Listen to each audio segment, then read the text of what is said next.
Welcome back to MotorHead Garage. You know, with the price of fuel today, fuel economy is on everybody's mind. Now look what the technology they're using from the original equipment manufacturers, all kinds of wideband oxygen sensors, and with the electronics we have today, they can do some pretty neat things.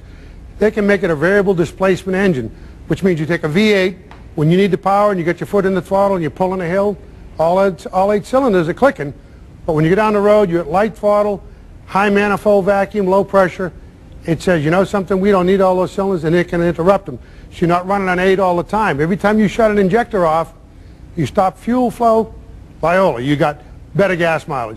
So take these big rigs. These things get 4, 5, and 6 miles per gallon loaded. So think about if you can improve the fuel economy on these, how much it would mean to us. And we got a guy here today, Doug Palmier, and he has a product that plugs into these trucks. It's a programmer, and actually it makes it the SKIP-FIRE. How you doing, bud? Good. All right, so tell us about SKIP-FIRE and HP2g.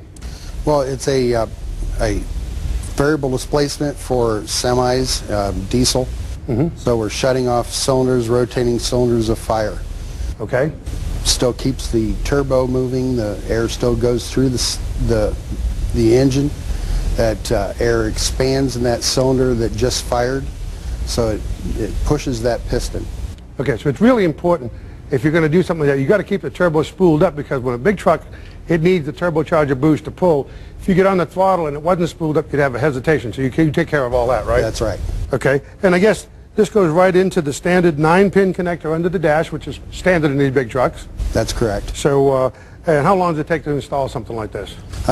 We usually figure about a 2-hour time period total. Okay.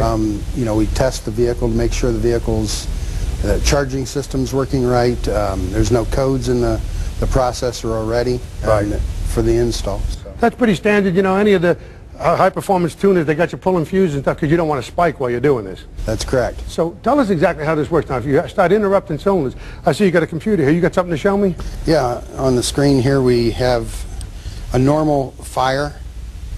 So a normal fire comes down, the piston cycles down, fuel comes in, sparks, and then the exhaust goes out. Okay. The next fire would be, on mine, would be a skip, and it would skip, and the air would still come in. That air wouldn't have any fuel in it. That air hits a 2300 degree cylinder that's hot, that just got fired. That air expands, pushing the piston. Now, this is technology from 1816, which was called the Stirling engine. So, oh yeah, I've read about that. So basically you're taking the cold air, putting it in a hot cylinder, even though there's no fuel, and of course there's no spark plug on a diesel, but you've got ignition from the heat and the compression. You're saying you bring in the air, it's cold, hits the warm cylinder, and it actually expands enough to push the piston down. That's correct. So it gives you some power there. Right. Okay. So what if a guy's going up the hill, let's say he's cruising, and you're interrupting cylinders, then he hits a hill. Does he have to do anything, or does it just come on by itself? No, it just comes right on by itself. Your turbo's still spooled. There's air still going through that exhaust. A lot of the car manufacturers shut the valves.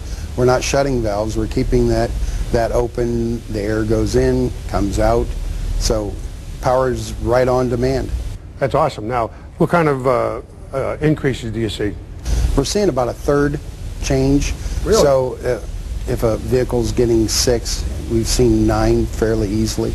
Wow, that's amazing. So we'll go ahead and hook this up and boost the performance or the economy of this vehicle using the SKIP-FIRE programmer. If you want to see more about it, your website is HP2g.com. Is that right? That's correct. So you can read all about it.